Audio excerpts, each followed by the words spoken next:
I want to come out to support Ward Churchill's right to free speech. I think it's really important. I don't necessarily agree with everything he says, but I definitely agree with his right to say it. And I want to show my support and be there to show that people want to hear what he has to say. Look at all these people out here. This is why he should be a professor. He's making people think.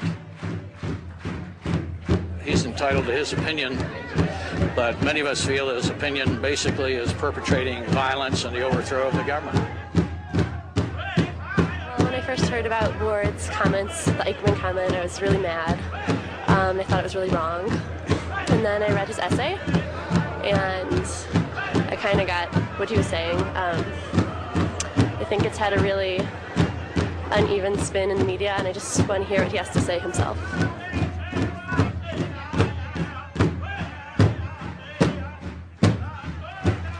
I am the man, it is said on the Talk Shock radio in the Denver area, who has called for the deaths of millions of Americans. Someone show me where I said that. I am the man who has justified what I consider to be natural and inevitable. You do not justify the natural or the inevitable. You make comment on it. You don't have to advocate it. You don't have to justify it. You simply point to it. No, I did not call a bunch of food service workers, janitors, children, firefighters, and random passers-by little eichmanns. It says clearly in that passage, which perhaps I should have amplified further in terms of the connotation of Eichmann, because I understood people would understand as I did what Eichmann symbolized, but apparently not.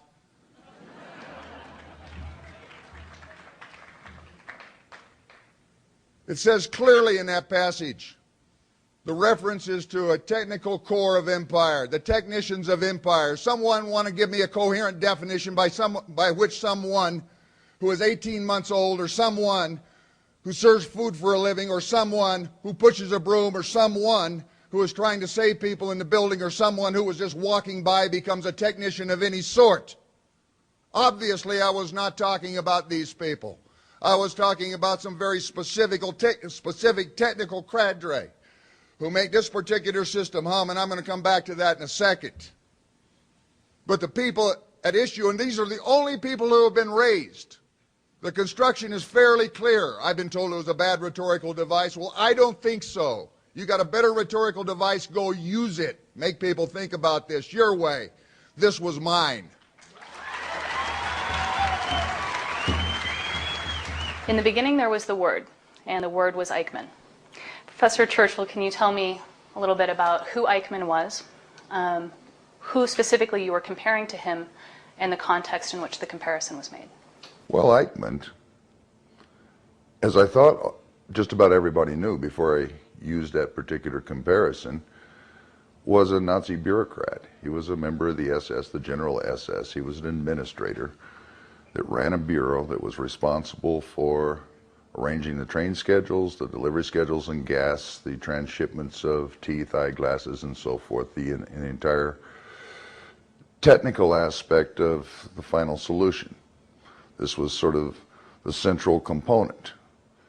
Apparently, the name, which is associated with the Holocaust, the Eastern European Holocaust of Jews primarily, Gypsies as well, Slavs and other people, the name Eichmann is synonymous with that. Apparently the perception in the general public is that he's somebody who ran around gassing Jews, shooting Jews, torturing Jews, and various things like that. He did none of that.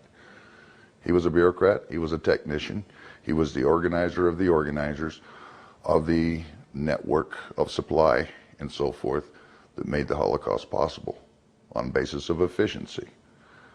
The comparison was made to the technical personnel in the World Trade Center, who in full knowledge, however sublimated, however rationalized, however justified in their own mind, they made the system work by which profit is maximized at the expense of starving and dying children and other people in the third world. It's a matter of business as usual. This total amoral technical function being performed. That's Eichmann-like in my mind. So the comparison was made between him in a symbolic sense, on the one hand, and these technical cadres who inhabited the World Trade Center, while it was still standing, who performed an analogous function. The technical core of empire, as I called it. Now, I suppose I should go on to explain that when I used that analogy, made that comparison, it did not include everyone in the World Trade Center. I wasn't saying that all 3,000 odd people who were fatalities on that day were part of the technical corps. I don't see where there's any rational definition by which janitorial workers or food service workers or firemen or random passers-by could be considered part of the technical corps of anything. How is a broom pusher a technician? So if it's folks who are involved in the machinations or the machinery of globalization, that describes a lot of people working in the U.S. today. You know, a lot of people who are caught up in this historical model, this historical time, and where we're at. And those that want to go to work as a technician for corporate America and for greed, they make that choice. And they can rationalize it, as he said, any which way they want to. But in the final analysis, they are the ones that are helping to push the buttons of war, avarice, and greed. I might point out that Eichmann is symbolic even in his own context. Eichmann was not singular and unique. The term Eichmann would describe the persons working in the bureau he administered. The people who worked under him would be eichmanns. The technicians at A.G. Farben who manufactured and perfected the gas, who produced the gas that was being used, and it was known that it was being used for extermination of human beings as opposed to lice and other vermin, which incidentally the victims were compared to. These would be eichmanns, the people working on the trains, making the infrastructure of the railroads function in full knowledge that what they had in the transport cars were human beings being transported to the extermination centers. These would be eichmanns.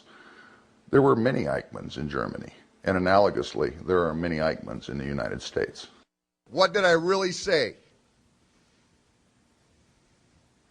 And why did I say it? Well, there were certain questions being posed on the day I wrote that essay. Before the buildings even came down and I watched it in real time, I heard the whole thing described as senseless. Not it seems senseless, it might be senseless, no. Here's how you're to frame and understand this. It's senseless. And I'm saying to myself, how could they possibly know this? Did they arrange it? No, I'm not making that accusation. The point is clear, however, they couldn't possibly know that it was senseless. Senseless means to have no purpose.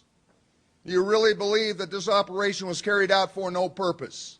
You can agree with the purpose, you can disagree with the purpose, but you can't rationally consign this to having no purpose whatsoever. What might that purpose be? Well, I come from a certain context, I come from a certain set of experiences. They're real experiences, they're not abstract experiences.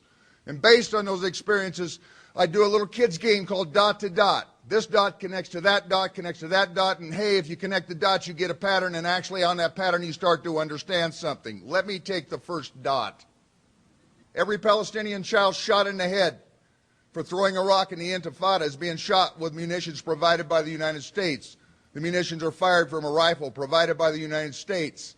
When they look up and see those helicopters that are taking out apartment blocks because they suspect somebody they don't like is in there, collateral damage ensues. The helicopter and the missile are provided by the taxpayers of the United States. And see, the problem is not just that the material, the monetary support and the political endorsements provided by the government of the United States, but there's this overwhelming embrace of the policy by the general citizenry of the United States. And this tallies